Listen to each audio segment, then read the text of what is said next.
If your knee hurts whenever you work out, don't start randomly changing exercises right away. And a lot of times that's exactly what people do. They'll start randomly changing things and not know why they're changing exercises besides the fact that it hurts.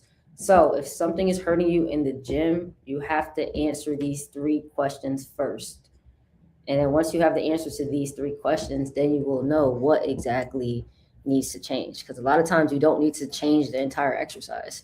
Sometimes you just need to modify within that exercise. So these three questions are going to give you the answers to what you need to do going forward. And this is how you continue to work out without making your knee worse and work out, hit your fitness goals, and still get your knee better, as opposed to just saying, "Oh, I'm just not gonna do that exercise because it hurts," and then hope it magically goes away.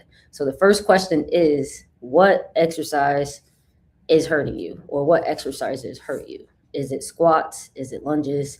Is it split squats, leg press? All the exercises that hurt you, write it down, right? Number two, what part of that exercise hurts? So let's say you have pain with a squat. Does it hurt on the way down? Does it hurt when you get to the bottom of the squat and you're trying to come back up? Does it hurt only when you do a specific weight? Or does it hurt throughout the entire movement?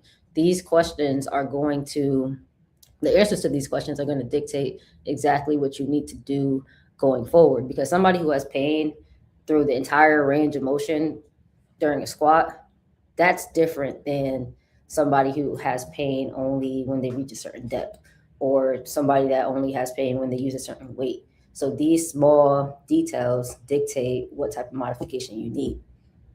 And then based on that answer, you'll be able to figure out what you need to do going forward. Then the next thing you want to determine is it load dependent? So does your pain only happen when you use a certain weight? For example, a lot of times people can squat, let's say 180, a barbell squat 180 with no knee pain, right? But as soon as they start to increase the weight in their working sets, let's say they hit like 205, their knee starts hurting. That's a completely different problem than somebody who has pain with every single squat. So if you have pain with weight, you can easily say, hey, let's decrease the weight, work here for a little bit, get more volume in at a lower weight, and over time your body will be able to tolerate more weight that you lift, as opposed to if you had pain throughout the whole range of motion and it wasn't load dependent, you may need a different squat variation. So a lot of times people are in the gym and they're like, oh, I have pain, but they're not paying attention to these details, and they end up selling themselves short and completely eliminating an exercise when that's not the right thing to do. So if you can go through these three questions for each exercise that hurts, you'll be able to then have modifications. And without asking these questions, nobody can tell you exactly what to do.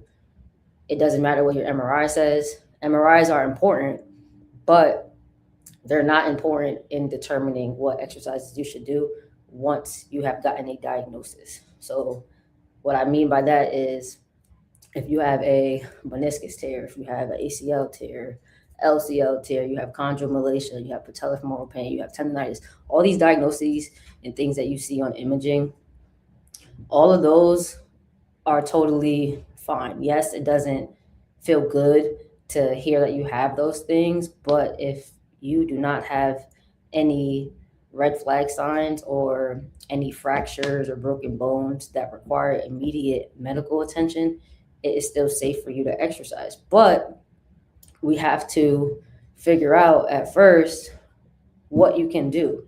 This is why you have to ask yourself these three questions, because just because you have certain things on an MRI doesn't mean that you can't do certain exercises. It really is all determined by what your knee can physically handle. So MRIs don't matter as much as you think. It doesn't matter what your MRI says. You still have to ask yourself these three questions. And if you do ask yourself these three questions, you'll be able to do exercises that you thought you weren't able to do because of your diagnosis, right?